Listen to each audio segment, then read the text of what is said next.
ख़बर वासां शेयर कयूं पिया। ख़ैरपुर में दहशतगर्दी चयंत वारी अदालत फातिमा फरोड़ो केस ॿीहर सेशन कोर्ट मुंतकिल करे छॾियो। दहशतगर्दी चयंत वारी अदालत में फातिमा फरोड़ो केस जी ॿुधणी थी। केस जा मुख्य जवाबदार असद शाह, फयाज़ शाह और इम्तियाज़ मीरासी वीडियो लिंक ज़रिए अदालत में पेश थिया।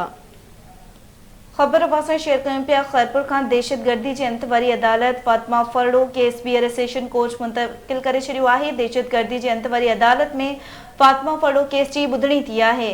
केस जा मुख्य जवाबदार असद शाह, फयाज़ शाह, इम्तियाज़ मीरासी वीडियो लिंक ज़रिए अदालत में पेश थिया आहिनि। केस जे फरियादनि मां को बि पेश न थी सघियो। अदालत धुरियुनि जे वकीलनि जा दलील ॿुधण बाद केस ॿीहर सेशन कोर्ट मुंतकिल करे छॾियो आहे। सेशन कोर्ट में फातिमा फरोड़ो केस जी ईंदड़ ॿुधणी 13 जनवरी ते थींदी। तफ़सील कंदासीं रज़ा जाफ़री खां। जी रज़ा आगाह जो फातिमा फरोड़ो केस जी जेकी ॿुधणी आहे उहा जो खैरपुर जे दहशतगर्दी अंत वारी अदालत में थी आहे। जो संदसि केस जा जेके मुख्य जवाबदार आहिनि असद शाह, फयाज़ शाह, हिना शाह ऐं इम्तियाज़ मीरासीअ खे वीडियो लिंक ज़रिए जेको आहे उहो अदालत में पेश थिया।